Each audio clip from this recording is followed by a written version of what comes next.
Daytona Beach on Seabreeze. Come on down, I'm always here.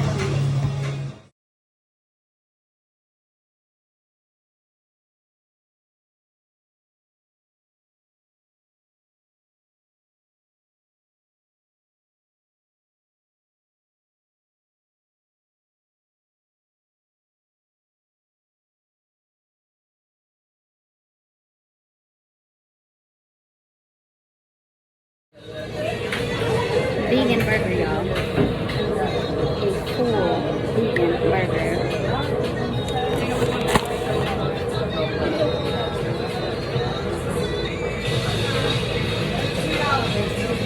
Evolved modern vegan kitchen here in Daytona Beach, Florida.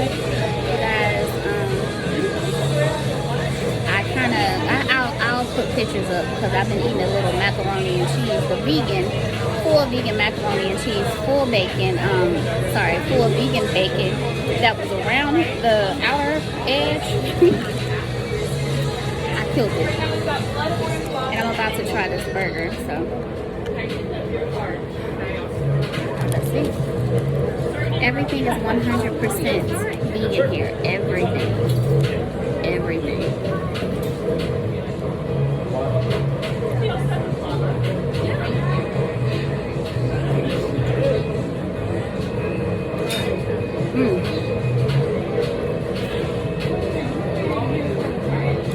This is the Big Mac. I definitely will come back for this. I ordered some more food for tomorrow, and I'll show you what that is once they're finished with it. They're cooking it now. One is the Philly cheesesteak fries, fully loaded, all vegan, 100% plant-based. And the other one is the fried chicken macaroni and cheese. Again, all vegan, 100% vegan, 100% plant-based. I'm sorry. Y'all, this stuff good. I'm gonna have to come back because I gotta finish my food, baby. This is good. So, if you're eating plant-based for health or environment reasons, it's called eating plant-based. Veganism specifically is the moral philosophy of causing absolutely no harm to animals whatsoever. So veganism is about the animals always. Plant-based is for personal health or environmental reasons. Wow. Yeah. Okay. I didn't know that. Yeah. So veganism is, if you can Google the definition of veganism, and there's a website called the Vegan Society. Okay. They're the original society that coined the term back in the 1940s. Okay. And it is defined as avoiding animal cruelty as far as practical and possible. Okay. So we don't support zoos, aquariums. We don't wear furs, leathers, any sort of animal product. We don't buy leather couches. We don't buy cars with leather interiors. We don't. And the only thing we really support is animal sanctuaries where they're keeping them safe and healthy. We don't support buying pets, but we do support adopting or taking in animal companions. Okay. And because I love dogs. Yeah. So veganism is specifically about the belief of not harming animals for any reason whatsoever. Okay. Yeah. They have a soul. They have a spirit. They can live just like we do. They see, they believe, and they suffer. They have capacity to hope. all sorts of the same kind of neurological functions that we have. Right. And, if we wouldn't want to be put into, a factory where we're getting our throat slit, why would we want to put that onto other people? Exactly. The individuals, they are people in their own right, They have individual thoughts and feelings and families and if we wouldn't want to see ourselves go through that, right. Why would we want to see somebody else go through that? And we've seen so much injustice in the world just in our own species. Why put another species through it if we wouldn't do it to ourselves, Right. Yeah. One of the greats said they were talking about harming the animals, and they were like, you put yourself in a situation like this.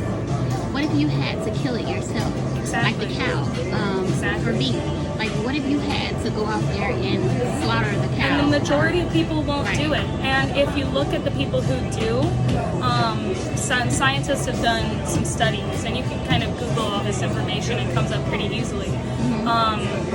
Big open boards of certified scientists, unbiased, non-sponsored, just on their own, went out and did these studies comparing people who don't hunt or work in a butcher shop or anything like that, or people that don't work in factory farms or anything like that, compared to people that do.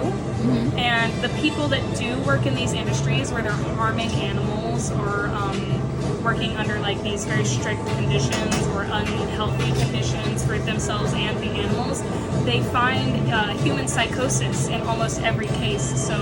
And people that don't live in these situations or work in these situations, people that don't harm animals on their daily, don't normally have these mental psychoses that these people have. A lot of people that work in slaughterhouses have PTSD, depression, anxiety, and they'll feel really bad for what they're doing, but be stuck in it because of finances or things like that. Or you can go in the opposite direction. There have been a lot of cases that people essentially go crazy and start enjoying what they do to those animals, and it can be very scary. So not only is it an animal rights and an animal livelihood issue, but it can also be a human rights issue because we're putting humans into situations that can damage their minds. Right. Have you seen the YouTube video, What the Hell?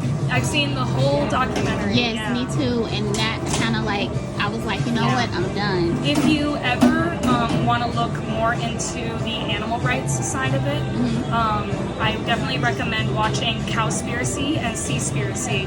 And they give a lot more view on the animal perspective of it, and less so the health. Okay. Yeah. So Cowspiracy and Seabreeze, S-E-A. Actually, me and my fiance run an activism page, and this is my fiance's card. Okay. And on the back here, he has his social media where we do very long articles on animal activism, and we also have a list of the documentaries that you can watch. I will say though, Dominion and Earthlings does have some graphic slaughterhouse footage. Okay, thank you so much. No problem. I want to make sure I get that in here so everybody can see that. You guys go check that out.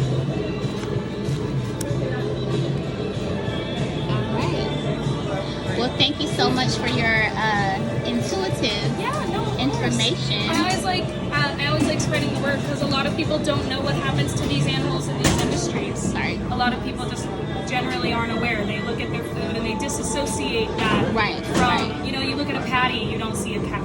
Right. You're right. Yeah. You're right. I can tell the difference when I started eating food. Started eating more plant-based stuff. I can tell the mental clarity.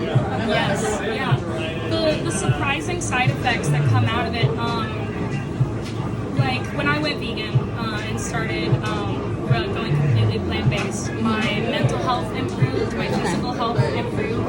I lost weight. I was able to come off some mental medications.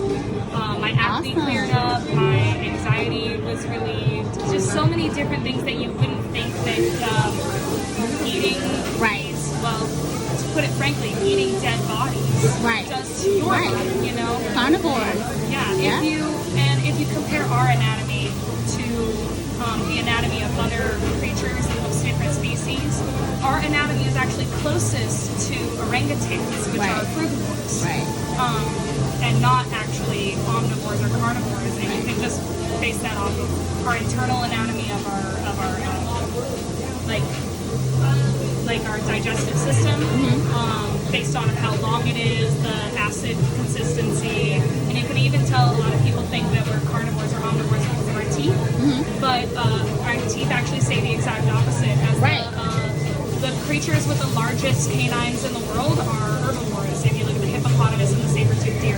I heard that, and they're plant-based. They're completely plant-based. Right, and some people say, how can you be as strong as an ox eating vegan? Well, I eat like an ox. They're completely vegetarian. They're so completely vegan creatures. They don't. Right. That is crazy. Yeah. You want to be as strong as an elephant or an ox, or be as lean as a gazelle. Eat like those creatures. Right. Yeah. You're right.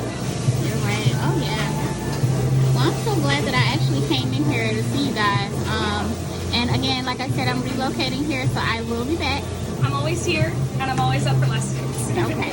So if y'all are ever here at Evolve down here in Daytona Beach, Florida, off of what's the street? We're on Seabreeze. Seabreeze. Come down to see them. They have some delicious food. Again, I'll show the pictures of the food again that I did order. It's so good. And they have great reviews on the app called Happy Cow.